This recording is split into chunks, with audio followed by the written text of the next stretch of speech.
All right, so welcome back to another deep dive. Today we're going to be tackling a listener suggestion. Oh, excellent. Yeah, and it's one that I was really excited about because, well, I'll be honest, I didn't know much about it at all before diving into the research. Oh, I see. Yeah, and that's kind of the fun of these deep dives, right? You never know what you're going to find. Absolutely. It's always an adventure. So today we're talking about the Canid wolf. The Canid wolf, Yeah. a fascinating creature indeed. Yeah, and you see pictures and you think, oh, it's a wolf. Okay. But the video we're looking at today, Mhm. it's called Not a Deer, Wolf or Fox. The Canid wolf is fascinating from the Animalogic YouTube channel. Great channel. Yeah, it really lays out just how unique these animals are. Yeah. So to start off, I mean, this thing looks like a combo of a wolf, fox, and deer, but it's actually none of those things. It's true. They're really in a league of their own. Right. So where do we even start with this? Let's talk about their family tree. The video mentions this 2009 study that kind of blew everything we thought we knew out of the water. Yeah, that was a game changer. So what's the deal? Who are these guys related to? Well, get this. The Canid wolf's closest living relative is actually the bush dog. The bush dog. Wait, really? Yeah. Can you believe it? This short-legged, kind of squat little guy is the closest thing the Canid wolf has to a cousin in the modern world. That's wild. But hold on, the name Maine wolf implies some kind of wolf connection, right? Well, there is a connection, but it's a bit further back in time. Okay, I'm intrigued. Tell me more. So the study also found that the Canid wolf shares a common ancestor with the Falkland Islands wolf. Oh, the extinct one. Exactly. And we're talking way back, like 7 million years ago. Wow. Yeah. So even though they look so different, these animals are linked across time and continents, It really shows you how evolution can take a species in wildly different directions. and it shows you how much we still don't know, right? Like all this time we thought they were closer to wolves or foxes, and boom, bush dogs and an extinct island wolf. Absolutely.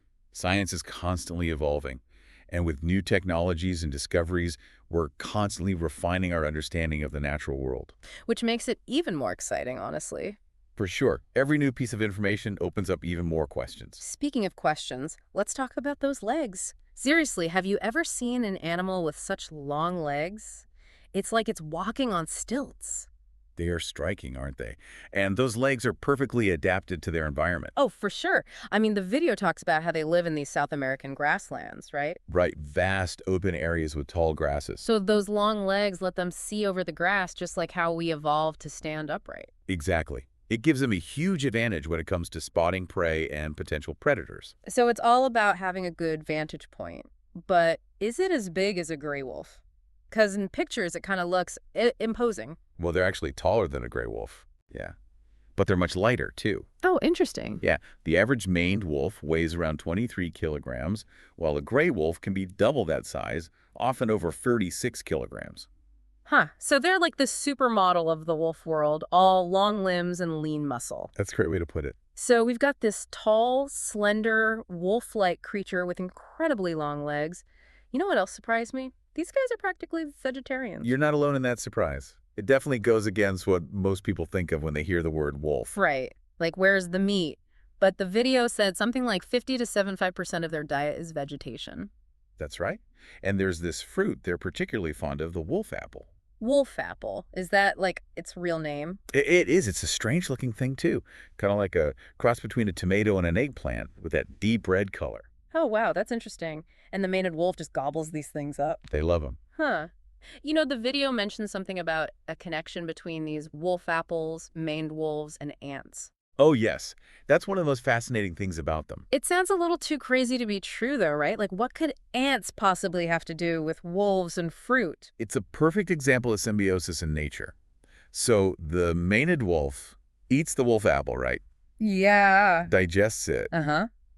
And, well, you know what happens next? Nature calls. Exactly. And here come the ants. Wait, so their poop is beneficial to the ants? Big time. Leafcutter ants are like the ultimate farmers. They take the Canid wolf dung and they meticulously remove the wolf apple seeds. Huh. Which, by the way, helps spread those seeds around. Oh, I see. So it's a win-win. Exactly. And then the ants use the rest of the dung to cultivate this specific type of fungus that they eat. Wow, so even something as, well, seemingly insignificant as poop can be essential to an entire ecosystem. It really shows you how interconnected everything is. Okay, so we've got these tall, slender, apple-loving wolves, Yeah. but do they live up to the lone wolf stereotype? You know, they actually do. Really? Yeah. So no pack life for these guys? Nope. Mated wolves are mostly solitary creatures. They only really come together to mate, and that's only for a short period from April to June. Oh, wow, so they're really doing their own thing most of the time. Pretty much. Yeah. And they need a lot of space to do it, too. Each mating pair will defend a territory that can be up to 30 square kilometers. 30 square kilometers, that's huge. You know, speaking of making a statement, the video talked about their roar bark. I can only imagine what that sounds like. Oh, it's incredible. Imagine, the sun setting over the grasslands, everything's quiet, Yeah. and then you hear it. It's like a lion's roar mixed with the bark of a Rottweiler. Truly a unique sound. Okay, you're making me want to book a flight to South America right now. That sounds amazing. But wait, there's more, right? The video said something about, well, a unique scent. Ah, yes. This is where it gets really interesting. So, maned wolf urine has high levels of pyrazines in it. Pyrazines. Yeah, they're these organic compounds that create a very strong, pungent odor. Okay. And you know what else has pyrazines? I'm almost afraid to ask, but tell me. Roasted coffee, bell peppers, and marijuana. Wait, are you serious? They smell like weed. It's not a joke. Their urine has a very distinct odor that many people describe as smelling exactly like marijuana. Oh my gosh, that's hilarious. There was even a funny incident at a zoo in the Netherlands. Oh no, what happened? The police were called to investigate a suspected marijuana smoker. No way. Yeah. Turns out it was just a maned wolf marking its territory. I can't even imagine. But why would they evolve to smell like that? Wouldn't that make them easy targets for predators? Well, you'd think so, but it might actually be a defense mechanism. Yeah. Imagine you're a predator, right? You're sniffing around looking for dinner, and you catch a whiff of something that smells like, well, like a skunk had a love affair with a marijuana plant. I think I'd turn around and run the other way. Exactly. Predators are often wary of unfamiliar scents, and that potent pyrazine cocktail could be enough to make them think twice about approaching. It's like a natural danger sign. So it's a case of fight 'em off with funk. I love it. It's like their own personal defense mechanism. Precisely. This is amazing. Okay, so we've covered a lot of ground already, but there's still so much more to uncover about these incredible creatures. Oh, definitely. We've only just scratched the surface. Get ready for even more surprises as we dive deeper into the world of the maned wolf. I can't wait. So it's a case of fight 'em off with funk. I love it. It's like their own personal defense mechanism. But speaking of defense, do those long legs offer any protection besides just seeing over the grass? Could they outrun a predator or maybe deliver a powerful kick? Well, they're not exactly built for combat, but those legs definitely help with speed and agility. Oh, for sure. Yeah, a maned wolf can reach speeds of up to 50 kilometers per hour in short bursts. Oh, wow. That's pretty fast. It is. And as for kicking, well, they do have powerful hind legs, but they're more likely to use those for pouncing on prey than fighting off a bigger predator. So they're built for strategy and evasion, not necessarily brawls. That's a good way to put it. Which makes sense given their solitary lifestyle. Exactly. And speaking of which, that unique scent we talked about, it plays a big role in how they interact with each other. Oh, right, because they're not pack animals, so they can't just rely on howling or, body language. Right. Those pyrazines in their urine. They're like a billboard advertising their availability. Oh, interesting. So it's all about leaving the right message in the right place. Exactly. As mating season approaches, both males and females will really ramp up the scent marking, creating this complex olfactory map of their territory. Like a singles ad written in pheromones. Exactly. That's fascinating. But is there any visual element to their courtship? Like, do they do any dances or have, vocal duels to win over a mate? Well, scent is definitely the main thing, but there is a visual element. Okay, tell me more.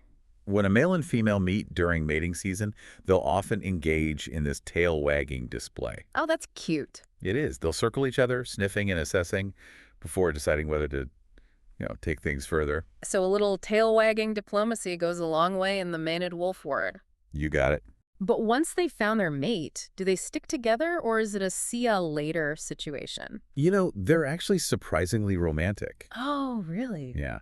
They form monogamous pairs, and while they might not be cuddling up every night, they do maintain a strong bond throughout the breeding season. That's sweet. So they share responsibilities too? Oh, yeah. The male will often help with raising the pups, bringing food to the den and guarding the young. That's impressive. A true partnership. It really is. Okay, so we've talked about their love lives, but let's shift gears a bit and talk about hunting. The video mentioned that their hearing is incredible and plays a big role in how they find food. Absolutely. Those big, erect ears, they're like finely tuned instruments for picking up the slightest sounds in the grasslands. Wow, so they can hear a mouse scurry from, like, miles away. Pretty much. They could detect even the faintest rustle or squeak long before we'd ever hear it. That's amazing. So do they actually chase their prey down, or is it more of a stealth operation? They're definitely stealth hunters. They'll quietly stalk their prey, using their hearing and sharp eyesight to guide them. And then, Exactly.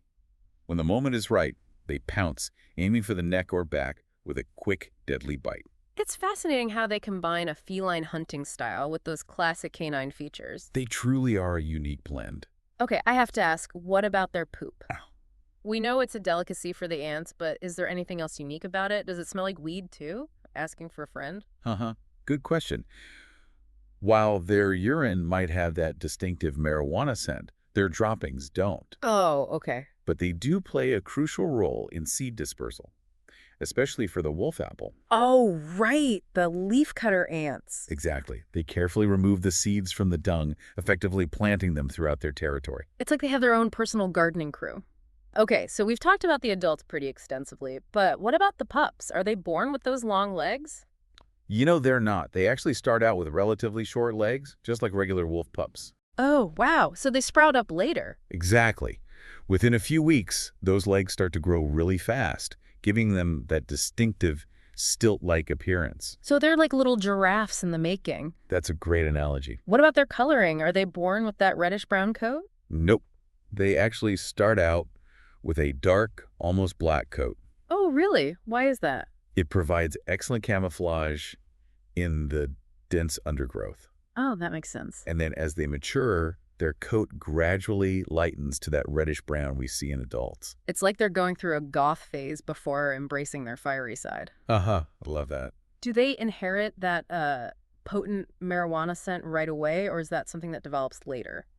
That's a good question, and I haven't actually seen a definitive answer in the research. Interesting. It's possible it develops gradually as they mature, maybe linked to hormones. Yeah, that would make sense. It would be interesting to know if those little pups are already leaving a trail of eau de weed wherever they go. Right. Can you imagine a whole den of pups reeking of marijuana? That's hilarious. Definitely an image. What about their vocalizations? Do they have that roar bark from the start? That's what I was wondering, too. Like most canids, they start out with the usual whines, yelps, and playful barks. Okay, makes sense. And then, as their vocal cords develop, they start to develop that roar bark. So it's a skill they hone over time. Exactly. It's a way of asserting their presence as they grow into those magnificent adults. And what about their diet? Are they munching on wolf apples right from the get-go? Well, for the first few weeks, they're totally dependent on mom's milk, like all mammals. Right, of course. But as they grow and their teeth come in, they start trying solid foods. And that includes the wolf apple. You bet. So it's a taste they acquire early on. It seems that way. I wonder if there's a genetic component to their love of that particular fruit. It's certainly possible. It's like their taste buds are specifically tuned to it. Maybe. We know they have that cool relationship with the leafcutter ants, but do the pups interact with them too? That's a good question. I was wondering about that. I think it's probably more incidental at first, as they start exploring outside the den. Yeah, they're bound to bump into some ants. Exactly. But that real symbiotic relationship where the maned wolf dung is like gold to the ants, that probably develops as the pups mature and eat more wolf apples. So it's a gradual process, this partnership between the two species. Exactly. A slow dance that benefits both in the end. It really highlights how interconnected everything is in nature. Absolutely. And how even the smallest creatures can play a vital role. You know, the more we learn about the maned wolf, the more I'm amazed by how truly unique they are. They really are something else. They break the mold of what we think of when we hear wolf. They do. And that's what makes them so captivating. They challenge our assumptions and remind us that there's always more to discover. That's so true. Okay, before we wrap up, what's the biggest takeaway for our listeners? Why should they care about the maned wolf? I think the maned wolf serves as this powerful reminder that nature is full of surprises. It really is. And they encourage us to appreciate the incredible diversity of life on our planet. Yeah, and they remind us that looks can be deceiving. Absolutely. And beyond that,